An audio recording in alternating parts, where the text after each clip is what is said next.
Actually, I've been putting y'all on hold of my documentary, right? My video documentary. I have been putting y'all on hold. Alright, so we're gonna go ahead and do part two.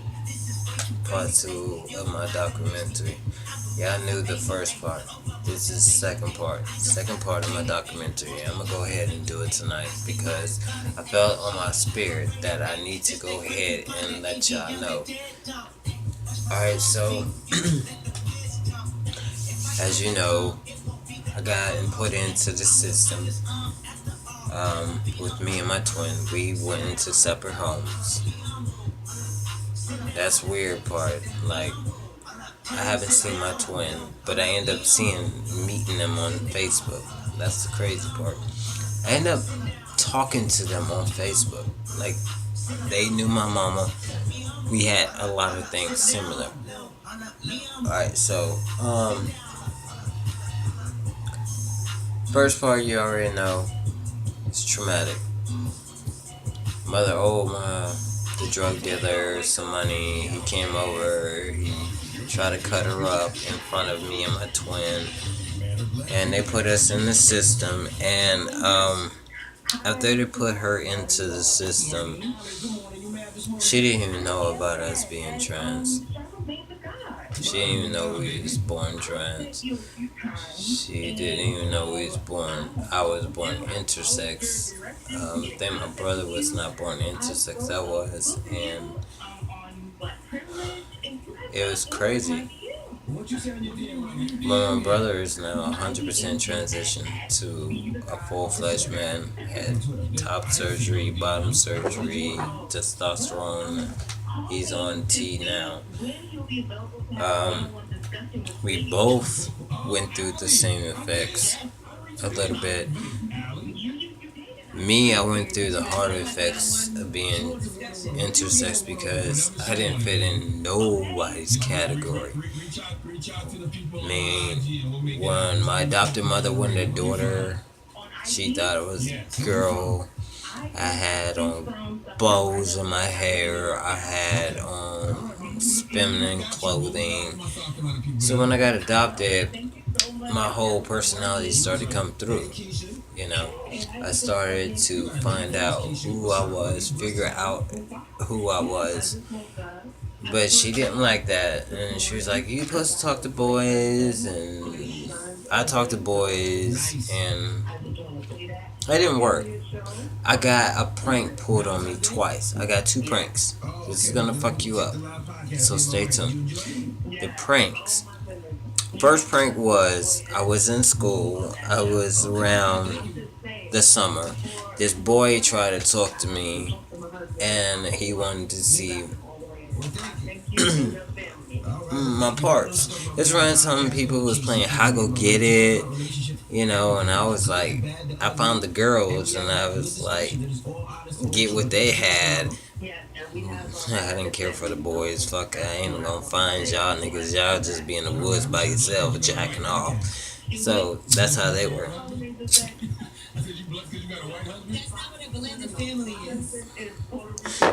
So I Go Get It was the game that we played when I was in DC. Find a girl, find a boy, whatever. If you're a girl, you find a boy. I used to want the girls to find me.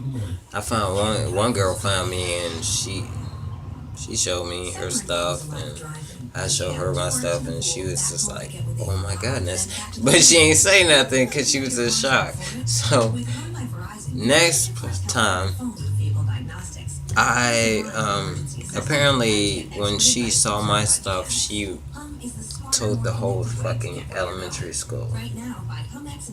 She told the whole school. So I tried to talk to this girl in school, and when I was in elementary school, I was figuring I knew I liked girls, so I was trying to talk to her. And apparently the people that I knew, she knew around my grandmother's neighborhood. And to make a long story short, basically I went over to my grandmother's house. They invited me to hang out. The boy tried to talk to me. He actually wasn't trying to really talk to me. He was using me to go to expose myself, which I did, and I got talked about for years. I was talk of the fucking highest elementary school. I was called it thing, a whatchamacallit, that, he, she-ra, she-he, words that I didn't even know what the meaning was on some of them, but it was derogatory. So my grandmother didn't want me to go out and hang out with nobody. Like my grandmother, when I came over, she didn't want me to hang out with nobody because she found out, like, it was told to the principal, and the principal told my parent, my mother, and my mother was like, oh my god, da da da. And that's when she wanted to send me to a psychiatrist because she thought there was something wrong with me mentally. And I was talking to psychiatrist, and I was telling her about me and how I was feeling and everything. And she still sent me to my grandmother's house.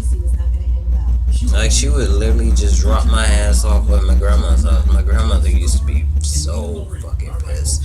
My grandmother used to like, you sent, at that time, her over here, and she ain't got no clothes for church, and she ain't got no underwear, and she ain't got no clothes to wear to bed. And I was like, just give me some shorts and a shirt, grandma. So I got that from my cousin. My cousin used to spend the night at my grandma's house. So I used to get shorts from my cousin. God rest his soul. Both of their souls. But yeah, my cousin used to give me shorts and stuff.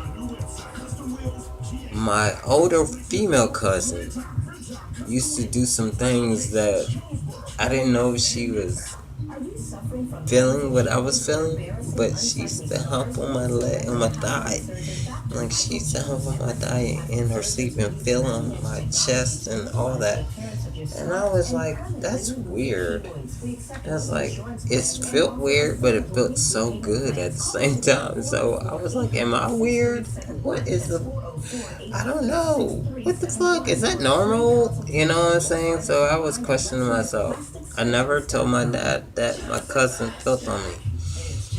My other cousin, my boy cousin, used to try to stick his man parts on me. I guess that was one of the molestation.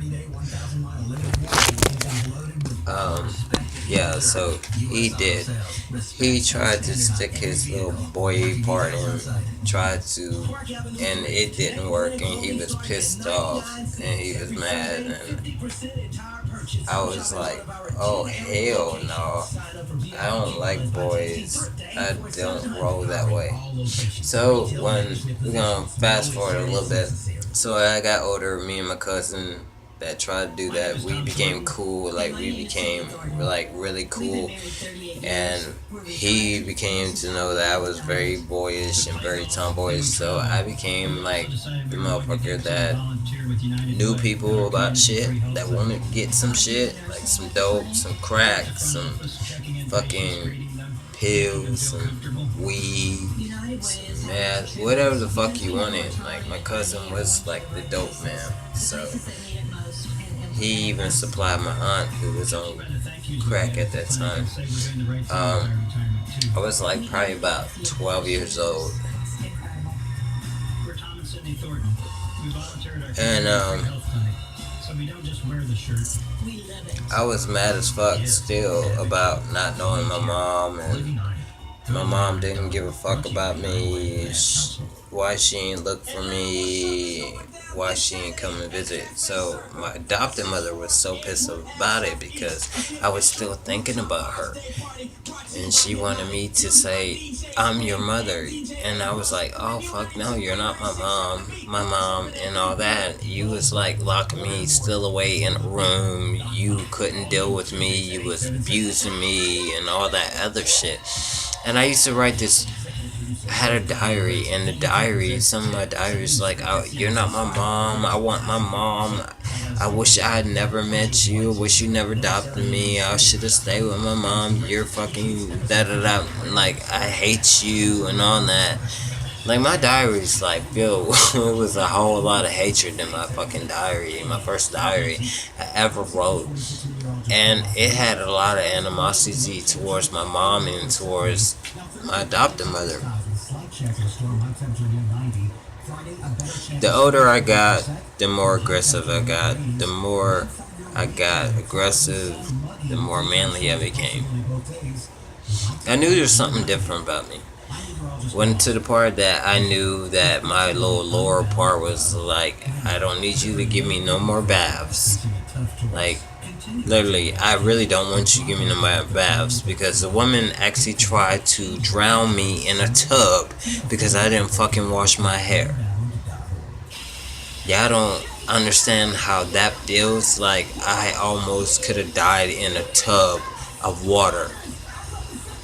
And she was helping me to bathe myself, and she was trying to actually kill me at the same time. I dealt with that too. I learned to forgive, you know. I found out that her mother child abused her, so she child abused me. My father was cheating on her. She took it out on me. It is what it is, you know. I can't.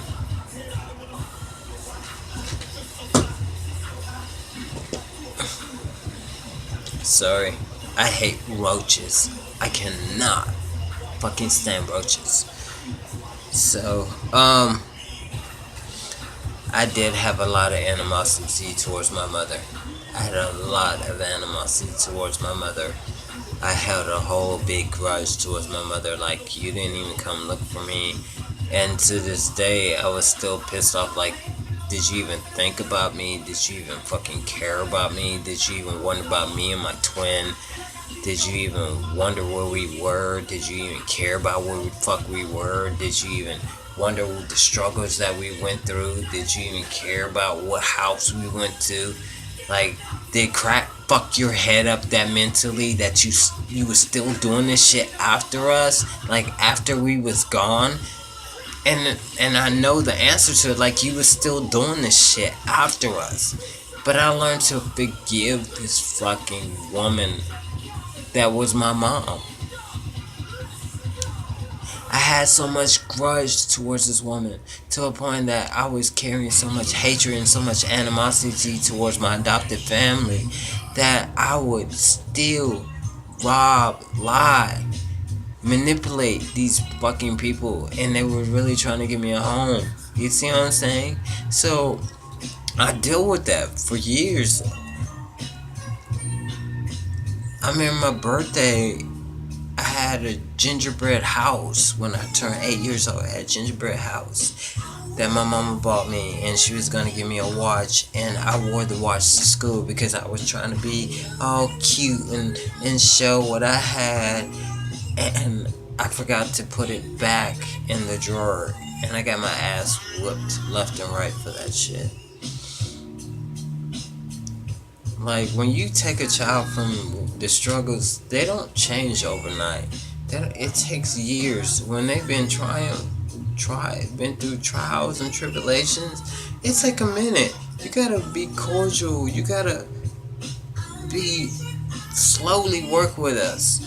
You just can't be like, oh, this is my child, and you're gonna be this way, and you got, like, she tried to put me in girly shit, and I was all about boy shit. I wanted to go in the boy section, look at shit, and when I looked at boy shit, she was like, oh, don't you want to go try on this sports bra? And then come to find out, ain't it crazy? I got one on, but she was trying to put me in a bra. I was like, oh, hell no, you ain't putting me in a motherfucking bra. That's submissive as fucking get out. Then I try to fit my ass in the gay community. I didn't fit nowhere in the gay community. I tried to fit with the studs, and I had went to this party, and the party was horrendous. Like, it was nice because it was a lot of females, but no female wanted to talk to me. No female wanted to even be around me. No female wanted to have sex with me because she was like, "You're too much of a guy. You look too much of a man. Your hands is manly. Your voice is fucking dominant. It sounds really aggressive. Like, you got a deep voice. You don't even sound girly." Like, no girl wanted to even be with me that night. And it was a lesbian party I went to in Bankhead. I was probably about 15 years old, and I was in Bankhead. That's before T.I. even came out. I was hanging over in his neighborhood and still trapping, making money. Even though I was making bank in his hood, no girl would want to fuck with me.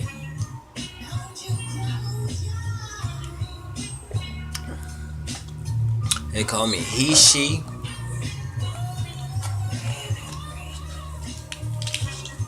Thing, that, whatchamacallit. I love the candy bar, but don't call me a whatchamacallit. Don't call me a it, and I was called that also. That's when I knew something was different about me. This is around the time I started knowing that I was not like every freaking girl. I was not girly. I was not lesbian enough to be in the community. Like, the lesbian community kicked me the fuck out. Like, I cried my heart out. I cried, and I thought there was something wrong with me. Like, what is wrong with me? Why can I not meet anybody? Why can't I make friends? And why am I alone again? That shit bothered me as a child, man. So as a teenager, I didn't have any friends. I used to stay to myself. As the older I got, I started finding that I liked the women so much more. The more and more and more. I loved it. Like, I had Kathy Ireland on my wall. I had Tyra Banks on my wall from Jet magazines. I had the Jet Girls on my wall. And I got a prank pulled on me. This was the first prank. Hold on. Alright, so the first prank was a friend of my brother's. She pretended to like me. She pretended to have some interest in me. She pretended that she wanted to be with me, and come to find out that and she had a boyfriend, and I was like, well, what about your boyfriend? I know you're dating this guy and everything. And she was like, well, we broke up, and and I'm trying to talk to you and try to get to know you. So I tried to talk to her, and come to find out it was a prank pulled on me. Like, they used all the information, everything, pictures I sent her, pictures she sent me, things she said to me, everything. She ended up telling my mom, and my mom was like, you're so stupid, and you're so dumb, you're so ignorant. And this is a woman that adopted me. She called me ignorant and dumb and stupid. She kept calling me stupid, to a point I thought I was stupid, and I thought I was dumb, and I thought I was ignorant, that I didn't know any fucking better. Like, this woman broke my fucking self-esteem down to it wasn't even fucking big enough to even, it was like so fucking small. And I'm thinking, you adopted me, you make me feel like shit. Like, you put your hands on me. And I thought that was love when she was beating on me. And I come to find out it wasn't love. It was so much hatred. Like she was trying to beat me into being somebody else. And I couldn't be. We ended up moving from Portsmouth, Maryland. And she still treated me like shit. She still had grudges. I mean, I wasn't a great kid, don't get me wrong, I did a lot of hurtful pain, but I would never beat the fuck out of my kid because they're still trying to figure out themselves, and I didn't know who I was, you know. It took a minute to know, and I was like, I'm a boy, I'm a a man. And when I told her not to wash me anymore, that's when I knew that my lower downstairs was getting bigger. My voice was getting deeper, and I was getting stronger. This report is brought to you by Unbound.org. When you sponsor through Unbound, you not only this woman treated me like a piece of fucking meat, yo. Family to build a foundation of financial stability, empowerment, and respect. See your contribution grow into opportunity. I forgave her. I even forgave my mom on being on crack when she was conceived with me. Yeah. That was hard, bro.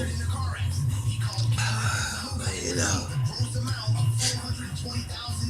people don't know. Like, Qamari been through some fucking things, yo.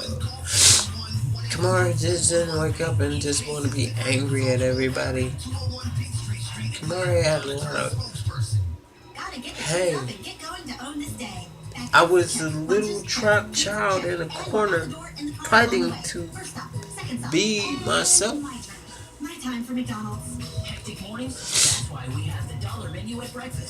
And I was hurting. And I wanted somebody to rescue me from this pain and this hurt and ridicule I was feeling as a child.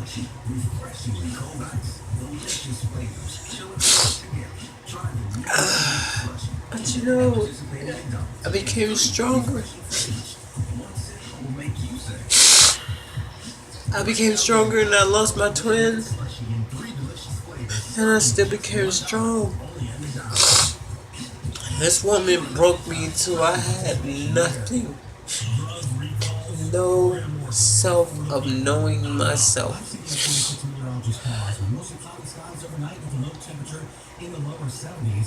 To a point I didn't even know who the fuck I was and where I came from. Like, she hated me because I loved my mom so much, even though she was a drug head. But I was like, shit, you're not my mom. And you treated me like shit. Around the globe, there are children who dream of helping their families, who hope for the future, and who have a name. Know the person you're helping directly at Unbound.org. Hold on. I'm sorry, y'all. I'm doing this documentary. There's some ups and downs in this. I'm sorry. Hold on.